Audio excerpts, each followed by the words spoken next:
रहे थे। देव ने अपनी गाड़ी पार्किंग में लगाई और अंदर कदम रखा तो पाया कि उसके मम्मी पापा और सेजल उसका इंतजार कर रहे थे। देव दीवान जी के पास जाकर बैठ गया और हल्की मुस्कान के साथ पूछा, क्या बात है, आज इतनी बेसब्री से मेरा इंतजार हो रहा है? सेजल ने देव को देखते ही उठते हुए कहा, देव प्लीज पहले आप जल्दी से फ्रेश होकर नीचे आइए, फिर आराम से बातें करना। देव हंसते हुए बोला, सेज यार 2 मिनट तो पापा के पास बैठने दो। इतना कहकर उसने दीवान जी के कंधे पर सिर टिकाया और धीरे से फुसफुसाया, लव यू पापा। दीवान जी ने देव के बालों में उंगली फिराते हुए मुस्कुराकर कहा, love you too my child. एक बार फिर वर्कलोड बढ़ने वाला है तुम्हारा, एक साथ 3-3 शादियों की जिम्मेदारी। देव ने दीवान जी का हाथ थामकर कहा, डोंट वरी पापा, इस बार सेज मेरे साथ है, फिर जीजू और शौर्य भी है, सब आराम से हो जाएगा। कृष्णा ने टोकते हुए कहा, देव बेटा अपने पापा से बाद में बातें करना, जा पहले फ्रेश होकर आ, टाइम ज्यादा हो रहा है। भाई साहब और भाभी भी डिनर के लिए बैठे हैं। देव उठते हुए बोला, मम्मा बस 2 मिनट में आया। इतना कहकर उसने डाइनिंग टेबल पर डिनर लगाती सेजल की तरफ फ्लाइंग किस दी और अपने कमरे में चला गया। सेजल के चेहरे पर एक मीठी मुस्कान तैर गई। तभी निशु और अंजलि नीचे आए और शरारत से सेजल को देखते हुए बोले, भाभी भाई आ गए क्या? सेजल ने जल्दी से जवाब दिया, हाँ भैया बस अभी ऊपर अपने रूम में गए हैं, फ्रेश होकर आ ही रहे हैं। निशांत हंसते हुए बोला, ओह तभी आपके चेहरे पर रौनक है। वैसे भाभी भाई ने ऐसा क्या किया जो आप अकेले अकेले मुस्कुरा रही है?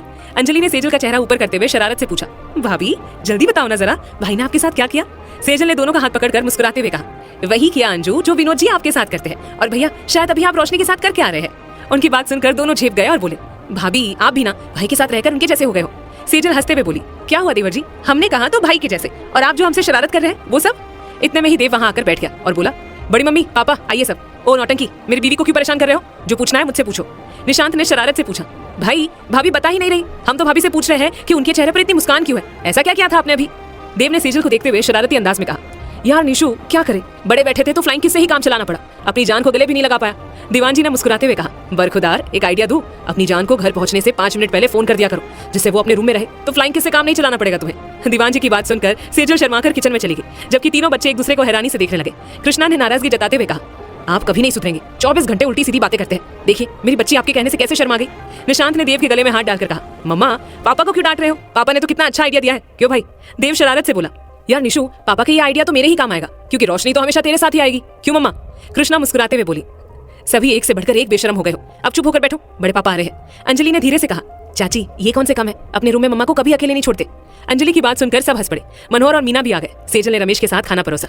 देव ने सेजल का हाथ पकड़कर कहा, सेज आप भी बैठ जाइए, रमेश तुम भी खाना खाओ। सबने खाना शुरू किया। दीवान जी ने कहा, निशु अंजू कल हम सबने फार्म हाउस पर गुरुजी से बात की, शर्मा फैमिली भी वही थी, तुम चारों की जन्म कुंडली का मिलन किया तो उन्होंने तुम्हारी शादी का शुभ मुहूर्त निकाला है। निशांत हैरानी से बोला, व्हाट, शादी का मुहूर्त? पापा सगाई तो हुई नहीं और आप सीधे शादी? देव हंसते हुए बोला, निशु तुझे पहले सगाई करनी है तो इट्स ओके, पापा सुबह आप अंकल से बात कर लीजिएगा। सेजल ने शरारत से कहा, भैया पापा कल अंकल से कह देंगे कि हम पहले सगाई करेंगे, शादी उसके 1 साल बाद, ठीक है ना पापा? दीवान जी और कृष्णा मुस्कुरा दिए। दीवान जी ने स्पष्ट किया, निशु अंजू तुम दोनों की शादी का मुहूर्त राज शीतल की शादी के साथ 5 मार्च का ही निकला है, तुम दोनों एग्री हो तो हम आगे का प्रोग्राम डिसाइड करें। निशांत और अंजलि खुश होकर एक साथ बोले, पापा चाचू हम दोनों एग्री है, हमें कोई प्रॉब्लम नहीं है। मीना ने कहा, देव बेटा तुम्हारे और सेजल के ऊपर सारी जिम्मेदारी है। देव ने हल्की स्माइल से कहा, बड़ी मम्मी टेंशन मत लीजिए, मेरे भाई बहन और दोस्त की शादी में मैं कोई कमी नहीं रखूंगा। सेज आपके ऊपर अंजू और रोशनी की शॉपिंग की जिम्मेदारी है। सेजल मुस्कुराते हुए बोले, देव हमने मम्मा और बड़ी मम्मा के साथ बैठकर पूरी लिस्ट बना ली है, हम कल से ही अपना काम शुरू कर देंगे। निशांत ने कहा, पापा अच्छा हुआ शादी का मुहूर्त जल्दी निकल गया, मम्मा रोशनी अभी भी नर्वस है, कल भी मैंने उसे समझाया लेकिन डर बैठा हुआ है। दीवान जी ने दिलासा दिया, बेटा तुम अपनी तरफ से उसे कंफर्ट जोन में लाने की कोशिश करो। कृष्णा जी आप और सेजल कल से रोज एक बार रोशनी से बात करेंगी। सेजल ने धीरे से कहा, जी पापा। निशु भैया हम और मम्मी जल्दी ही रोशनी से मिल भी लेंगे, आप बिल्कुल टेंशन मत लीजिए और अपनी शादी की हर रस्म को अपनी रोशू के साथ एंजॉय कीजिए। दीवान जी ने आगे बढ़ते हुए कहा, शर्मा जी बता रहे थे ग्रीन वैली प्रोजेक्ट कंप्लीट हो गया है, देव एक सलाह दूं, यदि ये फंक्शन शादी के बाद हो तो कैसा रहेगा? देव ने सहमति जताई, पापा ये बेस्ट रहेगा। अंजलि ने बताया, अभी 10 दिन और लगेंगे, कुछ विला में काम बाकी है। निशु तू कल सीधे डैड से बात करना। निशांत ने कहा, ठीक है मैं कल सुबह ऑफिस में डैड से बात करूंगा। देव ने कहा, पापा कल तो कैसे मैनेज होगा, मैं और राज तो कल से 1 महीना किशनगढ़ जाएंगे।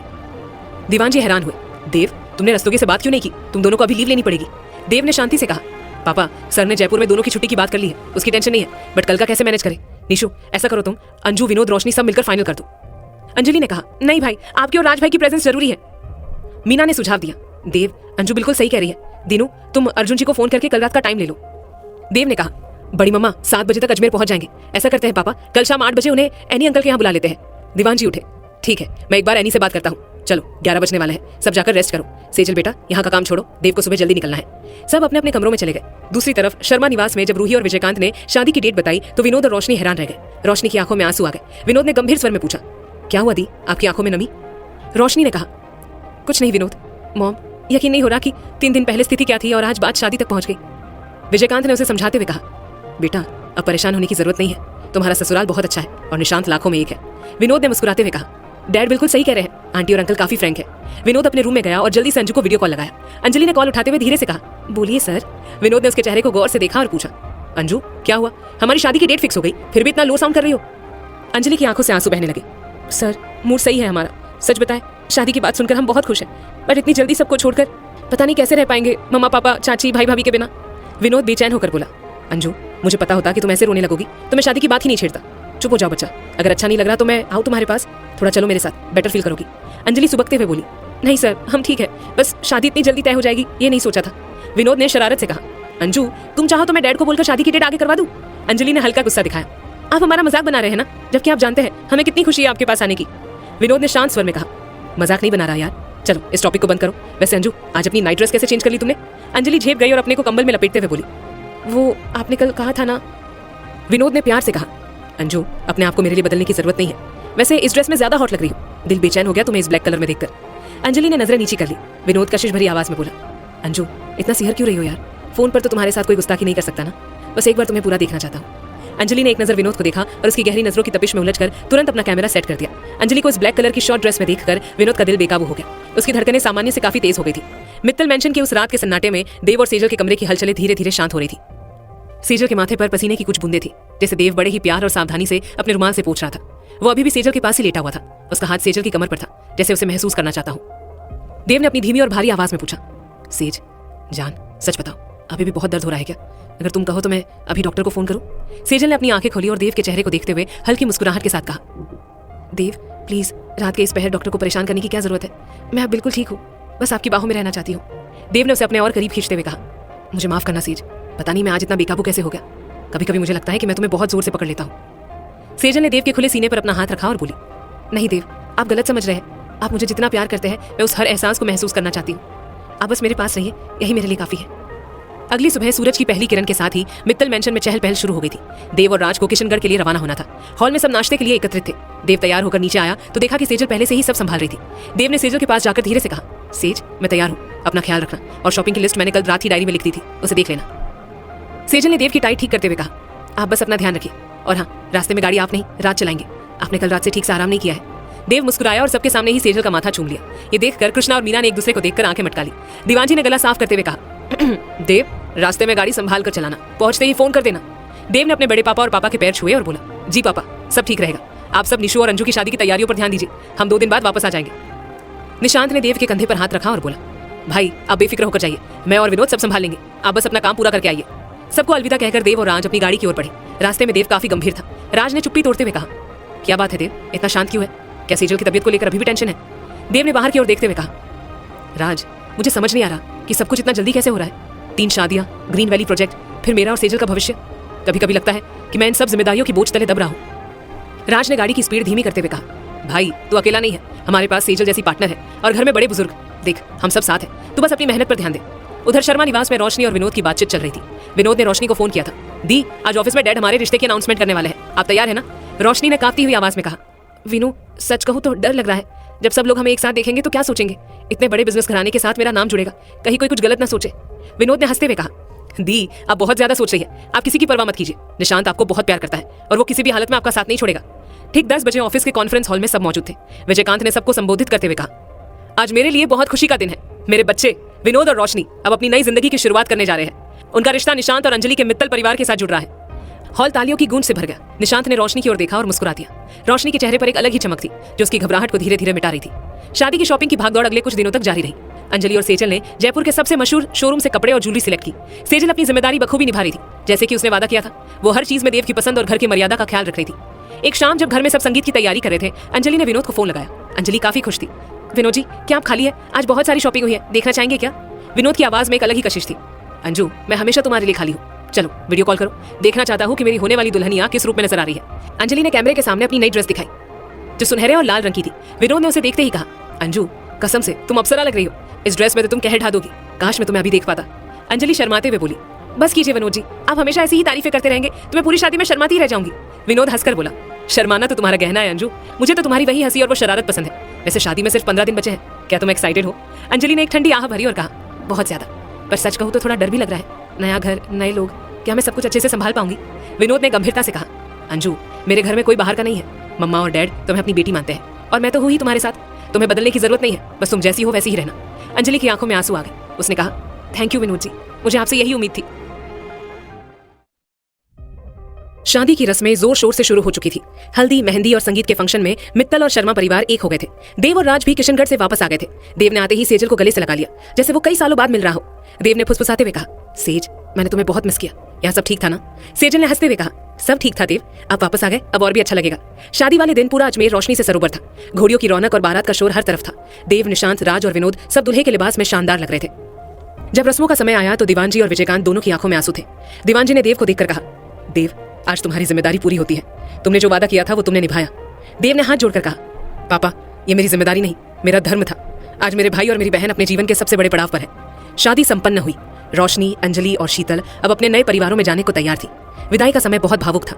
अंजलि ने अपनी माँ कृष्णा के गले लगकर कहा, मम्मा, मैं आपको बहुत याद करूंगी। कृष्णा ने उसे समझाते हुए कहा, बेटा, ससुराल भी अपना ही घर होता है, बस वहां सबका ख्याल रखना। शादी की रात जब सब अपने अपने कमरों में थे, देव और सेजल बालकनी में खड़े थे। देव ने सेजल का हाथ थामकर कहा, सेज, देखो आज सब कितना खुश है। हमने जो सपना देखा था वो पूरा हुआ। सेजल ने देव के कंधे पर सिर टिकाया और बोली, हाँ देव, ये सब आपकी मेहनत का फल है। आप दुनिया के सबसे अच्छे पति और सबसे अच्छे भाई हैं। देव ने उसे देखते हुए कहा, और तुम दुनिया की सबसे बेहतरीन जीवन साथी हो सेजल, मेरी ताकत। उस रात मित्तल मेंशन में खुशियों की एक नई सुबह का आगाज हो रहा था। 3 शादियां, 3 जोड़ियां और एक पूरा परिवार, सब मिलकर अब एक नई खुशहाल जिंदगी की ओर बढ़ रहे थे। देव मित्तल के लिए ये सिर्फ एक शादी नहीं थी, बल्कि एक नया एहसास था, जहां प्यार, विश्वास और जिम्मेदारी का संगम था। देव ने सेजल को अपनी बाहों में भर लिया और धीरे से बोला, सेज, अब सब टेंशन खत्म, अब बस हमारी दुनिया है। सेजल ने मुस्कुराते हुए अपनी आंखें बंद कर ली। हमेशा देव, हमेशा। रात के सन्नाटे में वो दोनों एक दूसरे की धड़कनों को महसूस कर रहे थे, और उस पल में ना कोई जिम्मेदारी थी, ना कोई काम, बस वे थे और उनका प्यार। मित्तल मेंशन की वो रात उन सबकी खुशियों की गवाह बनी, जहां प्यार की एक नई इबारत लिखी गई थी। अग्रवाल मेंशन में सुबह की पहली किरण के साथ ही एक नई ऊर्जा का संचार हो रहा था। राज, जो अपनी अनुशासन प्रियता के लिए जाना जाता है, आज अपने फोन के अलार्म के साथ ही जग गया। उसकी नजर पास ही सोई अपनी पत्नी शीतल पर पड़ी, जो कंबल में लिपटी हुई थी। राज उसे निहारते हुए मुस्कुराया। उसकी मासूमियत ने उसका दिन बना दिया था। शीतल, जो आधी नींद में थी, फोन की आवाज से कुनमुनाने लगी। राज ने बिना देरी किए उसे और करीब खींच लिया और अपनी उंगलियों से उसकी पीठ सहलाने लगा। शीतल ने धीरे से अपनी आंखें खोली और राज के चेहरे को देखते ही एक प्यारी सी मुस्कान के साथ उसके गाल पर अपने होठों का स्पर्श छोड़ते हुए कहा, गुड मॉर्निंग राज। राज उसकी आंखों में देखते हुए बोला, वेरी गुड मॉर्निंग सोना, तुम अभी क्यों उठी? 1 घंटा और आराम कर लो, मैं तब तक जिम करके आता हूँ। शीतल ने अपना चेहरा राज के सीने में छुपाते हुए कहा, आप भी तो 7 बजे निकल जाएंगे, मुझे आपका लंच पैक करना है, मैं उठ जाती हूँ। राज ने प्यार से शीतल के गालों को सहलाते हुए कहा, कोई जरूरत नहीं है सोना, अपना और कुशा का लंच बनाओ, बाकी ब्रेकफास्ट के लिए मीमा आ रही है, मैं और देव तो बाहर ही लंच कर लेंगे। आज से मैं तुम्हें रोज ड्रॉप करूंगा, दोपहर में राजू तुम्हें लेने आ जाएगा। इतना कहकर उसने शीतल के माथे को चूमा और जिम के लिए तैयार होने लगा। शीतल ने मासूमियत से पूछा, क्या मैं भी आपके साथ जिम चल सकती हूँ? राज ने साड़ी पहने शीतल को देखा और हंसते हुए बोला, सोना, साड़ी में जिमिंग कैसे करोगी? और तुम्हें इसकी जरूरत भी क्या है? तुम्हारा शरीर सांचे में ढला हुआ है, मुझे तुम ऐसे ही पसंद हो। शादी के बाद तो मैं तुम्हें अपने प्यार से ही इतना फिट रखूंगा कि तुम्हें जिम की याद भी नहीं आएगी। राज के इन शब्दों से शीतल के चेहरे पर एक गहरी हया फैल गई। राज ने उसे प्यार से सुलाया और जिम के लिए नीचे चला गया। बाद में शीतल ने उठकर पूजा की और किचन का जिम्मा संभाल लिया। जब उसकी सासू मां सरला किचन में आई तो शीतल को इतनी कुशलता से काम करते देख हैरान रह गई। सब कुछ इतनी व्यवस्थित था कि मानो किसी ने जादू कर दिया हो। तभी अनिकेत हॉल में आए और सरला से चाय के लिए कहा। सरला ने मुस्कुराते हुए बताया, शीतल ने सब संभाल लिया है, अभी तो वो राज के साथ जिम से वापस आई है और अब नाश्ता तैयार है। अनिकेत ने गर्व से कहा, देख लीजिए सरला जी, हमारी पसंद ऐसी ही है, मेरी बहू किसी को शिकायत का मौका नहीं देती। हॉल में भरत भी अपनी जगह पर बैठा था।